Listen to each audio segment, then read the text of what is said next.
De volgende madame is Mirjam. Zij is van het ACV, la CSC, maar ook en vooral du Conseil économique et social de Bruxelles, de Economische en Sociale Raad van Brussel, een overlegorgaan met de regio, met het gewest.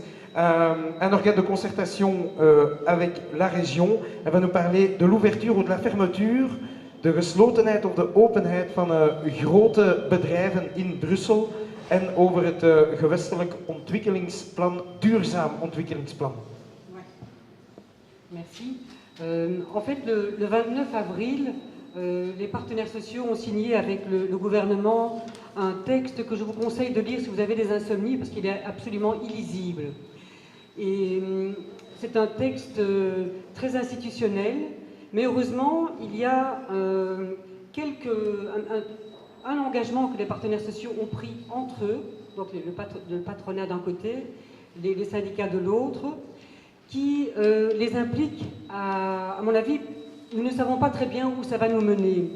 Mais l'intuition est la première. Voilà, vous voyez ceci, je suppose que tout le monde reconnaît ceci. Vous reconnaissez où c'est? Ce que c'est?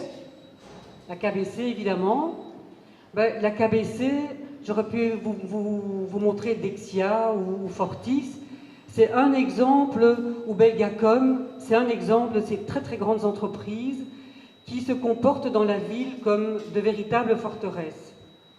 Et nous sommes, nous les syndicats par exemple, pas spécialement fiers non plus de la manière dont nous avons négocié dans ces entreprises, parce que s'il y a un chômage si élevé dans cette ville, Tom Smith a parlé du fait que 65 000 chômeurs étaient peu qualifiés, il ne faut pas oublier qu'il y a aussi 40 000 chômeurs qualifiés dans cette ville, qui ont beaucoup de mal à trouver du boulot.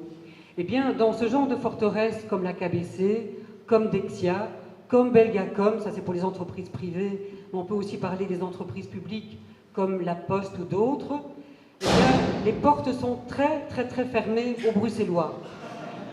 Les portes qui claquent, ben voilà. Et donc, il est de bon ton dans les accords qui existent pour l'instant autour de la région bruxelloise, par exemple les accords entre Actiris, le VDAB et le RAND, de favoriser le fait que des chômeurs peu qualifiés quittent la ville et aillent travailler dans les entreprises autour de l'aéroport. C'est souvent des boulots durs, des boulots la nuit, dans des conditions pas toujours faciles. Eh bien, nous, ce que nous voulons maintenant, à travers ce pacte de croissance urbaine durable, en tout cas à travers ce volet-là, c'est que aussi les Bruxellois qui ont fait le parcours du combattant et qui ont acquis des diplômes de tous les coins de la ville qu'ils viennent, y compris de Anderlecht, de Molenbeek et de Schaerbeek, puissent aussi trouver des jobs dans les grandes boîtes. Et historiquement, le moment est intéressant. Pourquoi? Parce que si vous voyez par exemple l'implantation des grandes banques dans la région bruxelloise, à un moment donné, toutes les grandes banques ont voulu avoir des bâtiments prestigieux à Bruxelles et ont fermé des sites qui existaient à Anvers, à Liège, un peu partout, et ont obligé la main-d'œuvre qui voulait rester travailler dans ces banques, mais peu ont voulu abandonner parce que les conditions salariales y sont excellentes. Eh bien, tous ces gens ont été obligés de venir travailler à Bruxelles. Et puis ces gens vieillissent, commencent à accéder à la pension, et il faut remplacer ces gens. Et le renouvellement de la main-d'œuvre n'est pas facile. Et donc, il me semble que historiquement, le moment est intéressant pour négocier avec ces entreprises, pour qu'elles commencent à développer non seulement des plans de formation, mais nous, ce que nous demandons, enfin, moi, c'est mon combat en tout cas à la CSC et avec les partenaires sociaux, et ça va être un combat difficile à l'intérieur des syndicats, c'est que ce qui est considéré comme des droits acquis par les travailleurs ou par les enfants de la direction, c'est que les jobs étudiants, par exemple, qui sont le premier type d'expérience qui construisent une culture d'entreprise auprès des étudiants, eh bien, les jobs étudiants, dans ces grosses boîtes, c'est réservé à la direction du personnel, c'est réservé aux enfants du personnel et parfois même aux enfants des conseils d'administration. Peut-être pas pour la KBC ou pour Dexia ou pour Fortis, mais dans les grosses boîtes, c'est souvent comme ça. Donc, voilà, lui me dit que je dois aller vite. Premier objectif, donc, c'est négocier les jobs étudiants. Ça va prendre du temps parce que ce n'est pas dans la culture, c'est considéré comme des droits acquis. Donc il faudra obtenir diplomatiquement des moyens d'obtenir des évolutions. l'accès de stage et puis évidemment l'accès à l'entrée dans les jobs et les jobs consistants à durée indéterminée. Deuxième point que je voulais souligner, Tom Smith l'a évoqué, c'est le plan régional de développement durable. Tu peux avancer, Wim, dans les slides. Voilà. Le plan régional de développement durable va donner une nouvelle figure à toute une série, et les débats vont être importants sur les arbitrages, par exemple, sur l'affectation du sol. Qu'est-ce qui va être consacré au logement? Qu'est-ce qui va être consacré à de l'activité économique, à de l'équipement collectif dont on a beaucoup besoin? L'autre très grand problème, pour l'instant, il y a des consultations que la région a organisées, elle a malheureusement pris beaucoup de retard. Le grand défi, c'est comment permettre aux populations de ces quartiers-ci, d'Anderlecht, de Schaerbeek, de participer à cette discussion.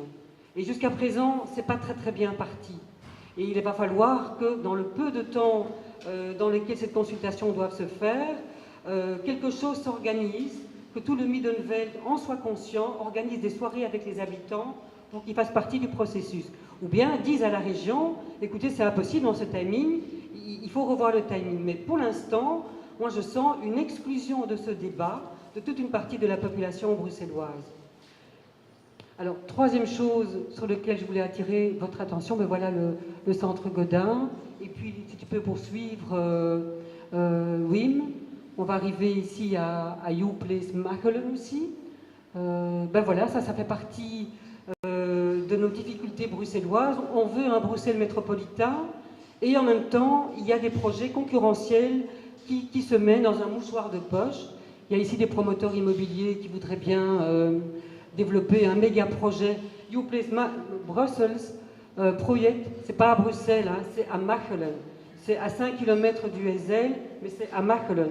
Donc, quand la région flamande veut vendre ce projet à l'étranger, elle appelle ça You Place Brussels Project. Quand elle veut le vendre en Flandre, elle appelle ça You Place Machelen. Ça fait partie des petits jeux politiques dont on est habitué. Le grand problème, c'est que ce projet se fait sans aucune concertation avec la région bruxelloise. De même, la région bruxelloise songe à développer ses propres projets comme Godin, comme le Heysel, sans y associer la Flandre. Donc on est dans un dialogue de sourds, et nous avons créé une plateforme d'ailleurs avec Environnement Bruxelles, BRA, le Bund voor Beter Leefmilieu, l'UNISO et les classes moyennes, pour dire au pouvoir politique, écoutez, il faut vous parler, c'est insensé, ça n'a aucun sens. Deuxième critique que nous faisons, nous ne voulons pas que la population bruxelloise soit confinée dans des jobs de vendeuses ou de vendeurs, qui sont des jobs durs, souvent pas très bien payés, et donc nous voulons autre chose. L'espace est très restreint en région bruxelloise, il est très restreint aussi dans le Rand.